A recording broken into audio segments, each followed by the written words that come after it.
हाँ एग्जाम्पल दे दो। देखिएगा 1 1 और मैनी 1 में आप रुक गए। हाँ जी, जब आप 1 1 देखते हो, जरा इन्हें देखेंगे, दो फंक्शन देखेंगे।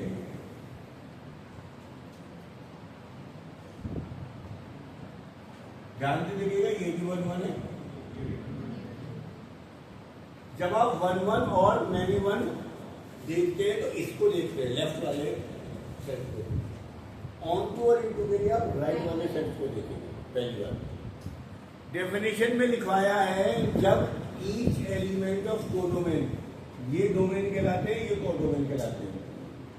When each element of codomain has pre image, यहाँ ए की दोस्ती 1 से, बी की दोस्ती 2 से, सी की दोस्ती 3 से, ये कहलाते हैं images. Image of A is 1, image of B is 2, image of C is 3। A is the pre image of 1। Pre image word use किया है ना एक जगह। प्री इमेज का मतलब है ये इमेज है और ये प्री इमेज। 2 की प्री इमेज बी, 3 की pre image C. If each element of codomain has pre image in domain, then it is onto. ध्यान से देखिएगा, 3 एलिमेंट है, तीनों की दोस्ती प्री इमेज बन रही है, इसलिए ये ऑन टू है। यहाँ 3 एलिमेंट है, 2 की प्री इमेज बन रही है, तीसरे की नहीं बन रही। सबसे पहली बात, जब किसी फंक्शन में आपकी हर एक एलिमेंट की कोई प्री इमेज बन रही हो तो वो ऑन टू वरना इनटू। प्रूविंग में हमेशा लिखना है, ध्यान से देखिएगा, इसमें कोडोमेन क्या है 1 2 3, रेंज क्या है इसमें 1 2 3। रेंज और कोडोमेन इक्वल है, इसलिए इट इज ऑन टू। इसमें कोडोमेन क्या है 1 2 3। ध्यान रखिए, जो भी गोले में लिखा हुआ है वो कोडोमेन, जिस पे इमेज बन रही है, रेंज बन रही है 1 2। जब भी आपको इनटू या ऑन टू प्रूव करना हो, आपको लिखना पड़ेगा range not equal to codomain, so f is into. और यहां लिखोगे range equal to codomain, f is onto. यहां तक बात सबके समझ में आ रही होगी। दोबारा देख लो, जब आप ऑन और इनटू देखेंगे तो इनको फोकस करेंगे। पहली बार, सबकी प्री इमेज होनी चाहिए। ये सिर्फ एमसीक्यू के लिए काम आएगी।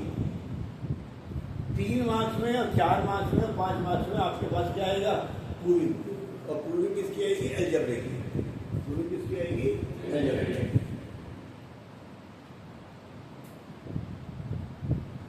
इसे उतारेंगे बाद में, इसे उतारेंगे लेकिन अभी नहीं उतारेंगे। सवाल कैसा आएगा, सवाल आएगा FR2R। वही सवाल कर रहा हूँ, सारे के सारे जो कल कराएंगे। 3x - 5 is on to. 1 1 कल प्रूव कर दिया था, आज ऑन टू प्रूव करा। 1 1 की प्रूव करने की टेक्निक सेम है, ऑन टू के सारे सवालों को करने की टेक्निक सेम है। जो आपको एफएक्स दिया है आप उसे मान लो भाई।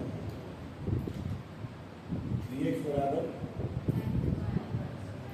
x बराबर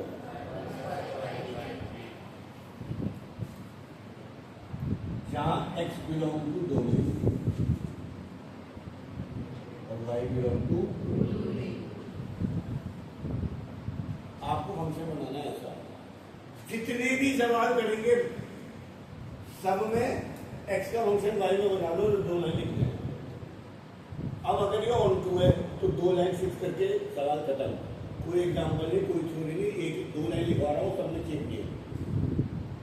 और अगर वो ऑन टू नहीं है तो तुम्हें बताना पड़ेगा देखो कि इसकी इमेज नहीं मिलेगी, इसलिए फिलहाल मेरे ऑन टू वाले देंगे। यहाँ लिखेंगे for every y we have pre image x in domain, so range is equal to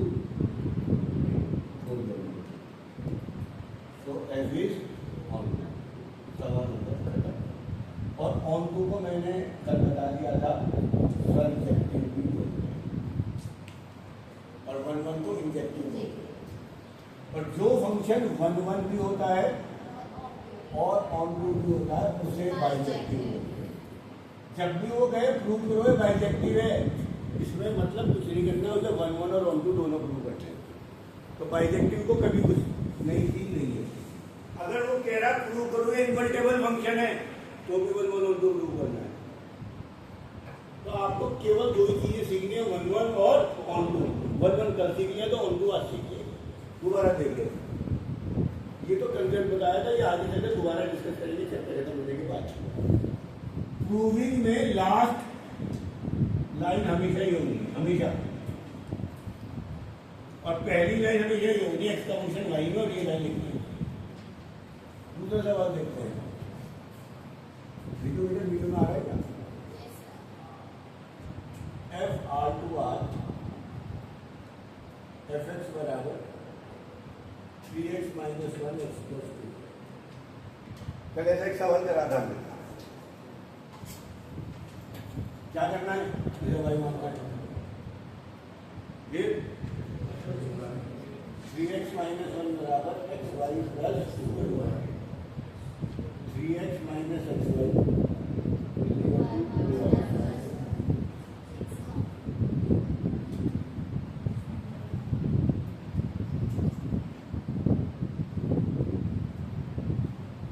पहला काम है। सवाल में वो देता है r - 2 to r - 2, ये वो देगा। इसका मतलब है x की वैल्यू 2 नहीं रख सकते, -2, तो -2 रखोगे तो नीचे 0 हो जाएगा। और y की वैल्यू 3 नहीं रख सकते, क्योंकि y की वैल्यू 3 रखोगे तो नीचे 0 हो जाएगा। वो सवाल में देगा, नहीं दे रही है ना चीजें तो फिर कह देना ये ऑन टू है, देंगे। ये चीज पे ध्यान रखना है। उसको लास्ट क्लास में ये जितने कंफ्यूजन है बाद में देख लो, तो फिलहाल रखने वाला काम है। यहाँ तक समझ में आ गई। दूसरे स्टेप में क्या लिखना है? ये पहला स्टेप है। दूसरा स्टेप क्या है? x belong to and y belong to.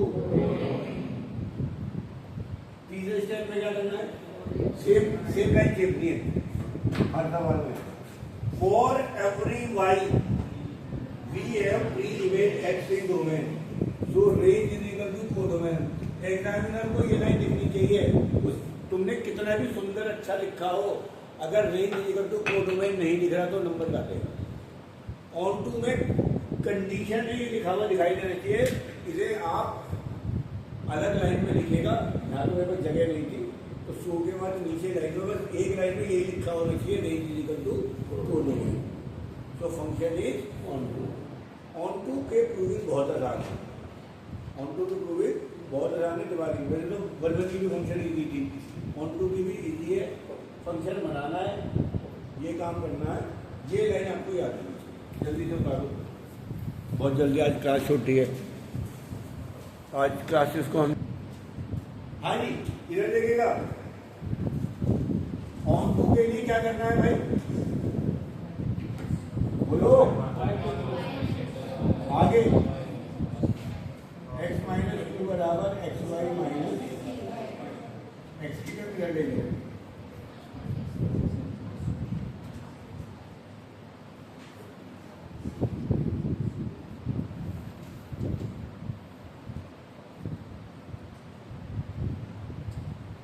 आगे ध्यान रखो, कोई दिक्कत नहीं होनी चाहिए। इसके बाद क्या करेगा? x लिखेगा और y लिखेगा। तीसरे स्टेप में 3 चेंज देगा। लेकिन ये रेशनल फंक्शन है, और अगर यहाँ पे तुमने y की वैल्यू 1 रख दी तो आपको x की कोई वैल्यू नहीं मिलेगी। तो यहाँ पे r - 3 दे रखा था, यहाँ मैंने नहीं दिया है, तो आपको यहाँ 2 लाइन लिखनी पड़ेगी। एट y = 1, और फिर यही वाली वैल्यू चेक करनी है। मुझसे कौन पूछ रहा था, पता कैसे चलेगा? किसने पूछा था मुझसे? है ना? y को इसे चेक कर लेते।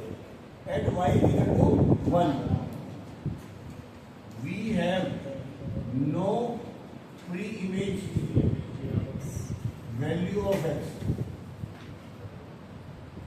हम y की वैल्यू 1 रखेंगे तो हमें x का कोई आंसर नहीं मिलेगा, यानी इस डायग्राम में 1 किसी का भी दोस्त नहीं है।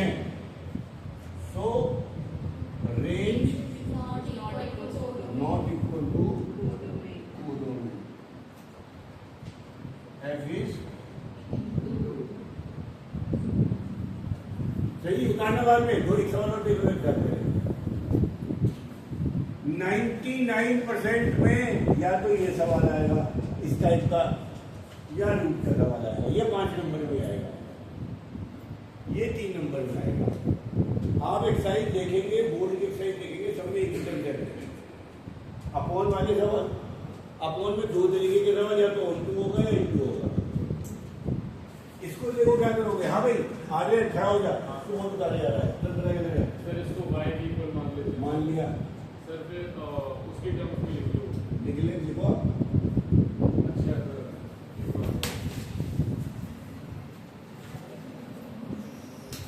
सर उसको फैक्टराइज कर लेते हैं। हो गई, और हो भी जाता तो क्या करते थे, जब हम कर दिए x माइनस 3x प्लस 5 फिर क्या करते थे,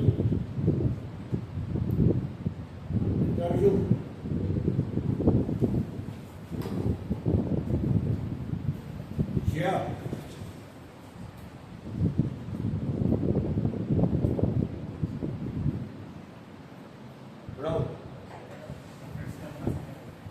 परफेक्ट स्क्वायर बना लेंगे, फिर क्या होगा,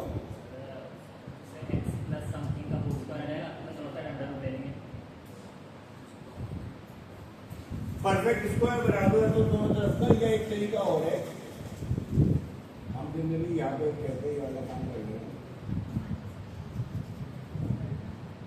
सही, 5x स्क्वायर प्लस 6x, ध्यान से देखिएगा ये क्वाड्रेटिक इक्वेशन है, इसमें x में x स्क्वायर है, x और कॉन्स्टेंट है, जिसका a कितना है 5, b कितना है 6, c कितना है d कैसे निकालोगे,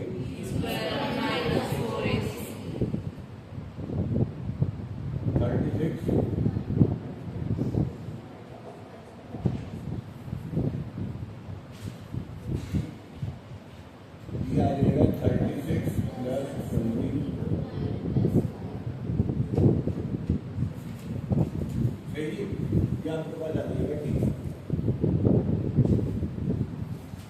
सही है। आप ये भी ले सकते हैं 36 प्लस 180, डी की वैल्यू निकाल लेंगे 216 प्लस 20, कुछ कॉमन आ रहा है क्या, 4 कॉमन आ रहा होगा, 4 कॉमन आ रहा है क्या, क्या लिखेगा,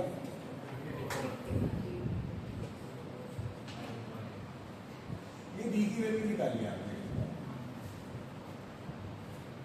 और जो वो कह रहा था प्रोडक्ट परफेक्ट स्क्वायर बना के डब्ल्यू को कैसे थे मुझे एक्सप्रेशन होता, इसके बाद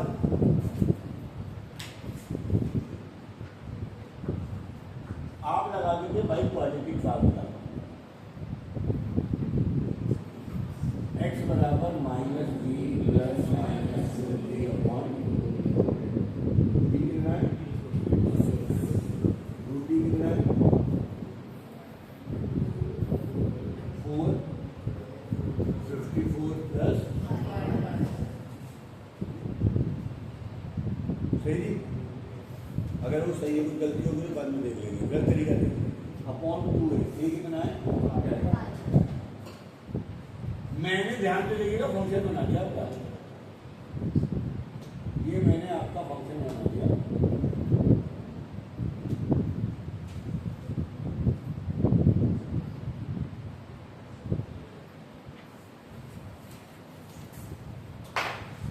इस फंक्शन में लेफ्ट में x है और राइट में y है, मेरा मेन काम खत्म हो। और अगर मैं प्रूव करा रहा हूँ ये ऑन टू है तो 3 लाइन लिख दो, for every y we have 3 image x into में तो range equal to codomain f is on. और दिमाग में लगाना चाहो, अगर मैं यहाँ पे y की वैल्यू -11 रखूंगा तो -55 हो जाएगा, प्रॉब्लम हो जाएगी, मेरा आंसर को नेगेटिव प्रॉब्लम है। -12 रखूंगा तो भी दिक्कत होगी। -11 पे मैं y की वैल्यू बड़ी रखूंगा तो मुझे x का आंसर नहीं मिलेगा, पर मुझे y की वैल्यू कहाँ तक दे रखी है, -9 से इन्फिनिटी। मैं -9 से बड़ी कोई भी वैल्यू रख दूं, मेरे को हमेशा x का रियल आंसर मिल रहा है, इसलिए ये आंसर होगा। पर एक्सप्लेन नहीं करना, आपको खुद समझना, तुम्हें खुद समझना था, प्रूविंग में चेक के आनी है। इस तरीके के जो सवाल है 5 नंबर में आने हैं। अभी मैंने 1 1 अलग कराया और 2 अलग कराया है, और 5 नंबर का सवाल पिछले 4-5 सालों से लगातार आ रहा है, या तो फंक्शन का या रिलेशन का, और 70% चांसेस है कि फंक्शन का सवाल आता है, रिलेशन का आता है। और मुझे लगता है फंक्शन छोटा है, फंक्शन सिंपल है करने के लिए, फंक्शन में सवाल कम है, रिलेशन में सवाल ज़्यादा है।